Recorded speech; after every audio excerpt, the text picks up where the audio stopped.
Hi everyone, welcome back to Love Matters with Bill. And if you're new here, you are welcome. We're happy to have you here on this platform. This is Love Matters, and in Love Matters, we talk about love, we talk about relationships, we talk about marriages. So feel comfortable, you're welcome. We're all doing it together. So we believe that relationships, friendships, marriage, all these things are very important to help us, maintain that mental health and to help us, live in harmony and survive all the disaster and all the stress of this life. So if you love your relationship and you love your friendships and you love your marriage, you are at the right platform, because here we share tips on what we do to better our relationship. We try to talk about what love means in our relationship, and we try to share from our own personal experiences what we have done in the past that was a mistake and how we have improved. So we are not trying to model perfection. We are trying to improve in our imperfections. So you're welcome. And if you have not subscribed, please do well by subscribing and turn on your notification button, so that in that way, if we post out something and this platform blesses you, then you don't have to miss out from any conversation that we're going to be having on this platform. And please remember to like and share your comment, share to your friends. You don't know who needs this information. Most of the time I believe that relationships and marriages are some very vital areas of our lives, and yet it's not really been taught. We were not trained, certified before we go into it. So you start learning and learning and learning and working out things. So we're going to, for the single ones in the house, we're going to make this a place that you can grab some knowledge. You will have an insight into what marriage is, and we will tell you what we did when we were in relationship that worked for us, because we all want to have an amazing relationship and amazing marriage. Okay, so I'm happy to have you here. Thank you so much for watching this, because if you don't watch it, then my mission is not accomplished. So thank you. So if you see me looking down, I'm just trying to look at my notes, because we have a lot of things in our head, so sometimes you tend to say things and forget the main point. So I'll just be looking down once in a while, just to be sure I'm telling you people what I need to share today. And guys, today happens to be the 5th episode. Wow, 5th episode of Love Languages. And according to Gary Chapman, this should be the last of his research on love languages. But we said we're going to take it a step further by adding a 6th one. So today we are doing the 5th episode of Love Language. And if you've not watched the previous episodes, please go watch it. It will bless you. Like, information is not too much. That's what I usually say. Whatever knowledge you have and you add something to it every day, it makes you an expert in that thing. So if you keep listening to relationship talks and marriages and things like that, it makes that journey easy for you. A lot of people say marriage is hard. Marriage is hard. I believe that everything in life is hard, but the thing is preparation. If you're prepared for something, then you know what you're expecting. And because you're prepared, you have the right tools to face whatever expectation or emergencies that comes along the way. And of course, the superior power that we rely on in making all this work is God. So that means you need God. God is the founder. He is the one that, brought in the idea of marriage, So it's very important that if you want to have a successful relationship or marriage, believe me, like, I'm not saying become a religious person. I'm not also saying you should become holier than. I'm not saying you should try to be perfect. No, I'm only saying give God a room, give him his room in that relationship. Still acknowledge the fact that he is the man in the center of that relationship. So that means in the relationship you're going to make mistakes. You will you will choose the wrong choices. You will make the wrong choices. You will make huge mistakes. You will create impressions that wasn't necessarily what you planned to exhibit towards your spouse or your partner. But the only person that can help, to soften the heart of that your partner or your spouse is God. And you don't need to be a pastor, a deacon, or whatever to, have that access to God. Like, God is so awesome that even as sinners, we have the privilege to just say, God, please help me soften the heart of my husband if I go and talk to him. God, please help me change the heart of my boyfriend. Things like that. Just say it. Another thing I realized is, coming from the part of the world where I came from, which is Africa, sometimes I feel like we are very judgmental. So that means when people are in relationship, we are very quick to say, you have a boyfriend, oh my God, you're not a Christian and all those things. No. Relationships are ladders that leads to friendship, that leads to marriage, you see? So friendship leads to relationship, and relationship leads to marriage. Now, does it mean that every friendship leads to relationship? No. Does it mean that every relationship leads to marriage? No. But the thing is that God is a systematic God. God has a system. God does not just, function like throw things anyhow. He goes step by step. If you watch in Genesis how he created the world, he will do this one today, he will do the other. So he's a God that plans and executes things. So that is how we should approach life. So I'm not saying that if you don't date your spouse before you marry, that marriage won't work. And I'm not either saying that if you were not friends, like for those of us that married via internet or connection or whatever, it doesn't really mean that marriage will not work.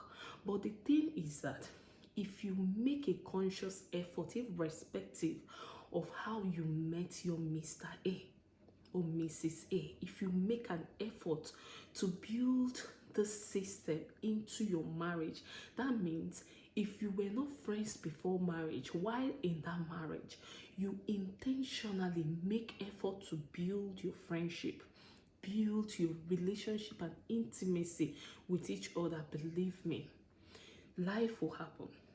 Things will happen. It will never be easy because that is life. Nothing is easy. But the thing is, the solid foundation of your marriage enables you guys go through life with, with the grace of God. So we started off talking about love languages. And why do we do that?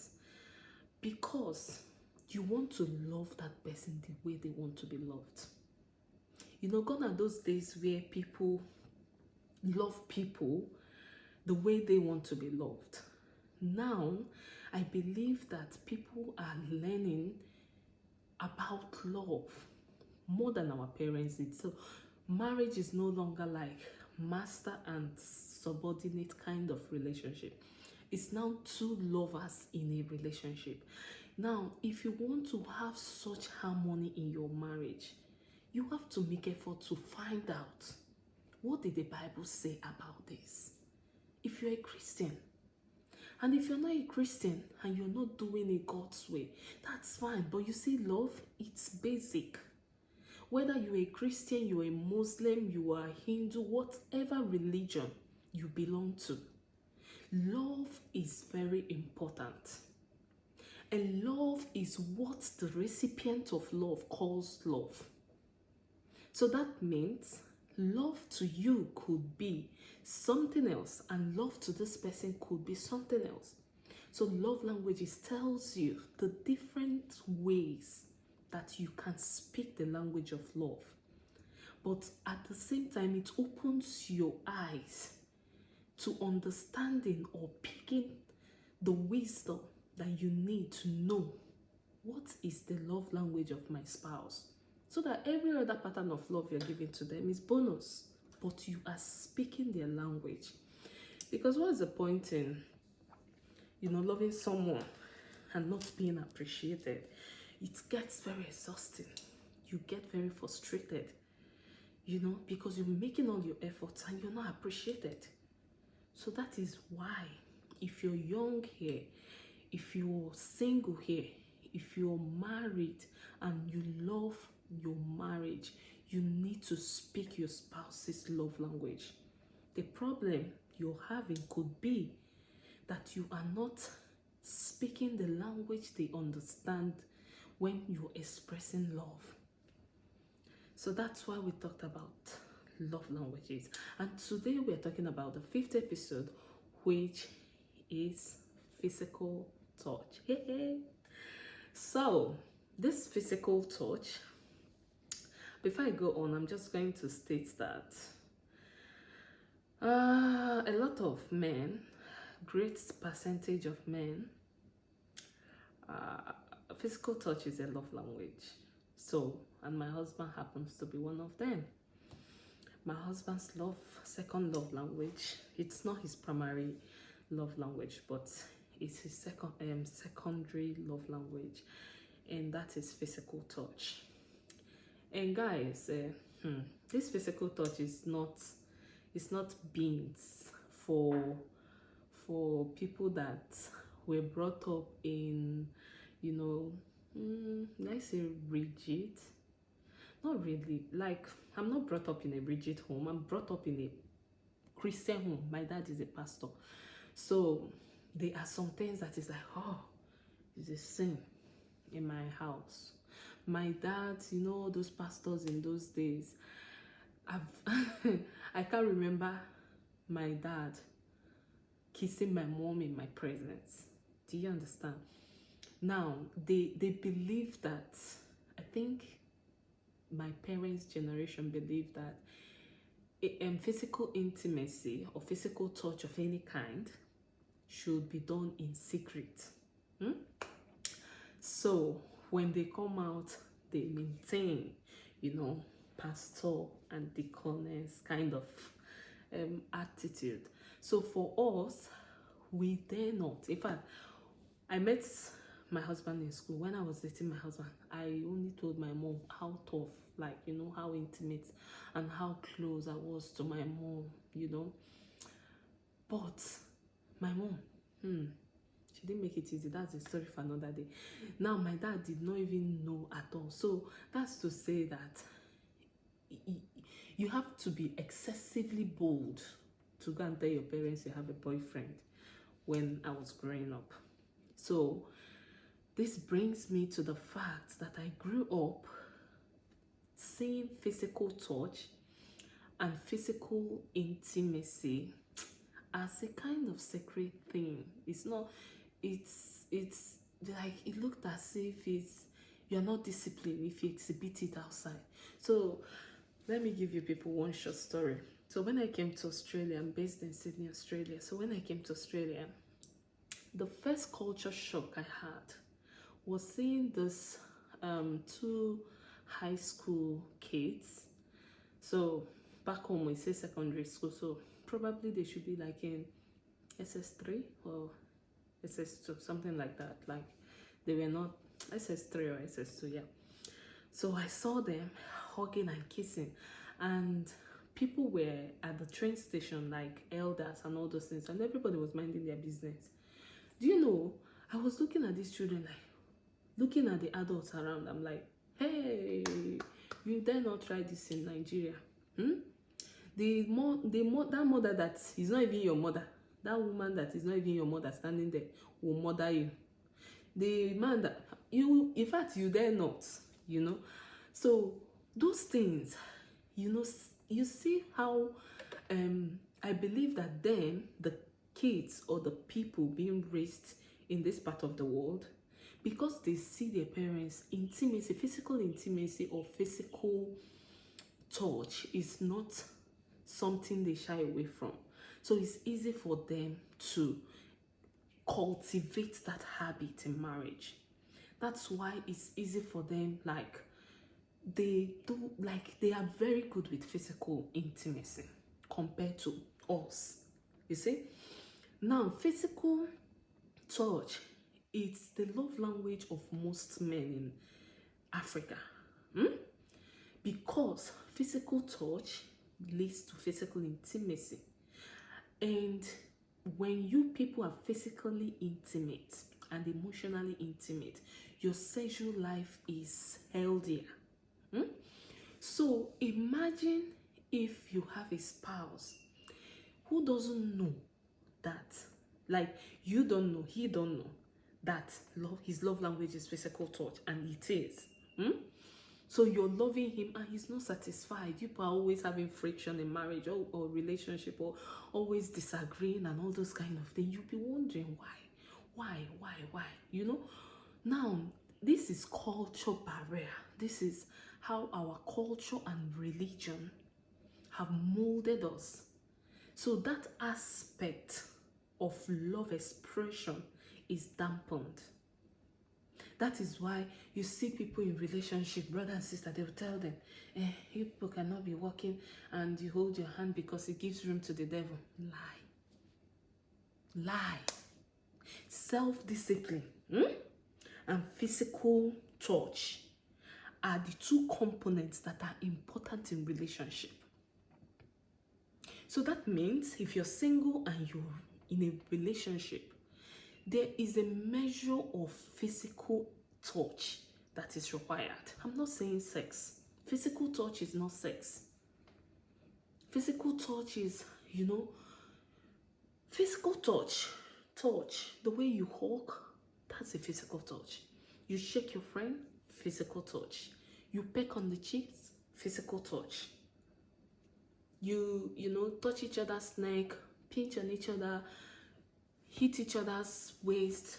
Your wife is cooking in the kitchen, you hit her bums as you're passing. She's reading, you come and tickle her, be a bit of distractor, you know. Physical touch. It is not yet physical intimacy, it's not sexual. So physical touch is very important in both relationship and in marriage. The difference in relationship is the fact that if you are a Christian, the Bible frowns at sex before marriage. Do we do it? Yeah, we make mistakes. We get sexually involved in our relationship before marriage, and I feel like that's where mercy comes, because nobody is perfect. So if you know you don't have that self-discipline, and yet you want to uphold the standard of God in that relationship, then limit the physical touch. Have like boundaries. Have like things to not to do. Have a not to do list in your physical touch agreement, or whatever you call it. Do you understand? So this physical touch, one thing again, scientifically, like I'm a registered nurse, and I remember when they were teaching us endocrine system, we discussed about hormones. Now there's this particular hormone, they call it love hormone. It's oxytocin, you know, I feel good, kind of hormone. That is the hormone when he hugs you, you'll be like, oh. even when he's not there, you think about it, and all these goosebumps will come all over your body. That is the hormone when he pecks you. Like, in fact, that hormone interprets physical touch in your brain. Let me put it that way. So that is the hormone that tells you, he loves me so much when he pecks you in the forehead. You see? So physical touch, especially cuddling, hugging, those kind of things, they release those hormones. Now, do you need those? Of course, you need those hormones to combat the stress hormone. So imagine in a relationship or in marriage where there is no generation of this hormone. Imagine that the hormone is not circulating a lot or enough when you spend time with your spouse. What it means is that probably if you're stressed, if there's like bills to pay, the kids are stressing you, something is happening, your stress hormone will be like this, right? Now, if you people are physically intimate, always hugging, always cuddling, always, caressing each other as couple, always doing all these things, you're building up that oxytocin. It's what does they call it? Like a negative feedback and positive feedback mechanism. When the thing go like this, everything will be happening in your life. Do you understand? So, guys, please, physical touch is very important, okay? So now let me say something again. Physical touch is not something that is natural for people. It's something we learn. So for instance, for myself, I wasn't rigid. I tried. I am romantic. I'm not rigid, but I am, would I say, is it shy? No, I don't think it's shy. I think he's being careful not to judge because I'm a pastor's daughter kind of thing. So if, for instance, I'm walking with my then boyfriend and he's holding my hands, I'll be scared that, what if church members see me from the window now, they can tell my dad, those kind of thing. So it's not shyness, because I enjoy it when we're walking and we hold each other's hand, but it's more like trying to stay out of trouble. So it's more like culturally inclined or something. So if you are in a relationship and you want to really speak each other's language, and physical touch is this person's love language, start learning those little things. You hold her when you people are walking, you put your hand. I like it when I'm walking with my husband and we're holding each other's hand, or we're like, like, just let there be a little bit of, it's not just a stranger to you kind of thing. Do you understand? Now, if you're a married person already and your husband's love language is physical touch. For me, my husband's love language is physical touch, and what most of the time it means, I'm not just talking about the sexual relationship, I'm talking about physical touch. So my husband is like, he's that kind of person. He's very self-reserved kind of thing, but he likes it when I am like changing. You know what is changing? Bed bug around him. He likes when I disturb him. Do you understand? So let's say probably he's doing something on the system and I come and, from his back, I just tickle him or things like that, or I come and sit on his leg, like all those kind of disturbance. He might be doing all this, baby, I'm busy, but he likes it. I know. Now, let me tell you again. When we go out, when I was dating my husband, when we go out, like in a restaurant, physical intimacy is both of you looking at each other's eyes when talking. Concentrate, quality time. Look at me. Do you understand? So physical touch is just like those the way you will touch her that you can't touch another person. Let's put it that way. So normally, I don't think it's proper for like for instance, a guy or a girl to tight hug someone that is not their spouse. I don't think it's proper. Like, so if I see like my friends' husbands, I can hug them from the side. Hey, uncle, do you understand? But I can't hug them like this. I can hug my friend, my girlfriend like this, but I can't hug their husband like this. Do you understand what I'm trying to say? So now, the only person I can hug like this that is a guy is my husband. That is physical touch. Like, I'm touching him, I'm hugging him that way because he's mine. So, physical touch bonds couple. So when you people are having disagreements and she's just talking, just maneuver that her talk and give her a tight hug. Sometimes she's talking and leave me alone. It's not what she's saying. Her mind is not saying that thing. So just hug her. In fact, sometimes when my husband hugs me or we are having issue, and seriously, I'm very upset too with that thing. But sometimes, there's a way he'll just hold you and say one funny thing. I will hold that laugh. I won't want to laugh, but he will not be like, you now, why are you holding the laugh? Are you paying for it? Then I'll start laughing. So there is something about physical touch. That's why when someone is sick, as a nurse, I go to my patient. I'm checking their handband to, check their name or something. You take permission, you're holding their hands. There's something about that contact. It's telling that person, you are safe with me. It's telling that person, I am not scared of holding you. He's telling that person, you're human like me. He's telling that person, I feel your pain. You come and pat your patient and say, it's okay, you'll be fine. How is the pain level? You are releasing a hormone by touching that person. A feel-good hormone. It betters, it calms people down. So imagine, like, relationships can survive without physical intimacy. But if you say a relationship where physical intimacy and emotional intimacy are on a very good level, there is just something about that relationship. So I think everybody should gear towards physical touch.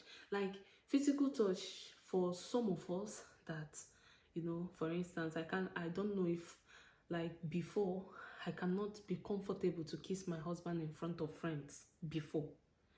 But over time, over the course of marriage, I have seen that he likes it. He does it. So I started removing that shyness, because now it's not like it's cultural or whatever, because we are married and I'm not in Nigeria. Do you understand where you will say? Because even in the Niger self, even if it's your husband, maybe you even be like, if I kiss this one now, somebody that I don't know is my husband will start looking at me as whatever. But the truth is, people can always judge. As long as it's your husband, as long as it's your spouse, as long as that relationship is a relationship that you guys have decided, agreed, and you people are sure you're building. If you listen to people, you will even stay alone in an island. Believe me. So physical touch is very important. It's key. And if you marry someone whose love language is physical touch and you're not physically touching that person, she's cooking in the kitchen, you don't come and hit her bone. You don't come and bite her ear or say, baby, come, let me tell you something. They are bringing their ear, you bite it and you don't say anything. You don't play. Don't be rigid. Don't be like, hey, I am the man of the house. So God should fall from heaven. Then when it's time to make love, well, yeah, let's go to uncle, please don't be like that. Be how would I say, mushy, be creative, be playful. Don't be too serious. Life is too serious already. Don't be too serious with your spouse. Don't. As a woman, you will just be serious for what? Buy lingerie, wear, dress sexy, look good. You are in your house. If the children are around, there are some lingeries that are not very transparent. They are double layer. You wear it and they short. You are in the house. Even if children are there, they need to see that mommy is looking good for their daddy. Not every time you wear jean, you wear. Please, let us not make ourselves old before the old age actually come. Let us try and, play, run around the house, play game. Life is too hard. When you go to work, it's so stressful. Your bosses are serious. When you come back home, there should be a bit of flexibility. That I am a serious man, I need to drop it. It will make you live long. Go and read Songs of Solomon. I think we need to be reading it as couple. Every morning, you could read one verse like that. All these uncles that are like holier than I, you'll be. Solomon is not a sinner. He knows how to love. So go and read it. It will help. And another thing I want to say is that physical touch thrives when there is an emotional bond. So when you guys are already at the level of intimacy emotionally, where you are free to share each other's pain, fears, hurts, deep feelings, there's this connection emotionally, then physical touch will be dope. I hope you guys understand. Like, I feel like I'm playing with this conversation, but it's physical touch. It's not serious conversation. It's not serious. I don't know how to be serious about it. Play, touch. Before you leave the house in the morning, hug each other, kiss each other. Mbo. Don't be like Mama Ebuka and Papa Ebuka thing. Be soft, be romantic a little bit, be creative. I don't know how to explain this, but the reason it's not hard, and yet it makes relationship beautiful. Okay? So make effort, play. Don't be too over serious. If you wear suit to work, when you're coming back, remove the suit. Wear shorts, wear polo, and play around the house with your wife and kids. Physical touch is even when you hug your wife and play music and children are running around you people and you people are playing, we are not even seeing you people kind of thing. That is physical touch. And do you know what those things does to a marriage? It creates a safe environment for even the kids to grow. So I pray that, we will all make efforts in trying to understand each other. And don't make it uncomfortable for each other. So that means if your wife is someone that is shy and doesn't like kissing in public, for instance, give her time. You do it. You be the initiator. And you woman that don't like, it's not when your husband is coming, you now do your face like this. Just maintain and keep your face. It's your husband, you didn't kill anybody. So you push you. Like, you people that are not used to it should desire it. It's not only a movie, Some people will be like, there was one that was telling my dad, something about romance in marriage. I was like, I think it's a Valentine period. So I was like, what are you getting for mom and all those kind of things? So he started telling me that it's a movie. They do all those kind of things. That the only thing they will do today is that they will cook and everybody will relax and eat something. I was like, hey, God, you're not romantic. I said it's a movie. Don't be like my dad, though. It's not a movie, it's real. You can do it, real. Okay? So, I pray that your relationship will blossom. I pray that you guys will find peace. I pray that your relationship will flourish. And I pray that you will love your spouse the way they want to be loved. I pray that you won't be self-centered. It won't be all about you. You won't be selfish. I pray that the love you share will be that kind of love where you are desiring to see each other happy. And at the end of the day, I pray that God becomes and stays and be the center of our marriages. All right, guys, love you all and thanks for watching. Please remember to subscribe. Then like, comment, share. Share so that we can build this community. I don't really know how.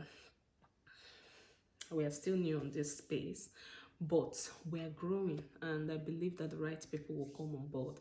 But please share so that we'll get people to come and learn what love should be in our marriages. Thank you so much, and I will see you on the last episode. Have a beautiful week, guys. Bye.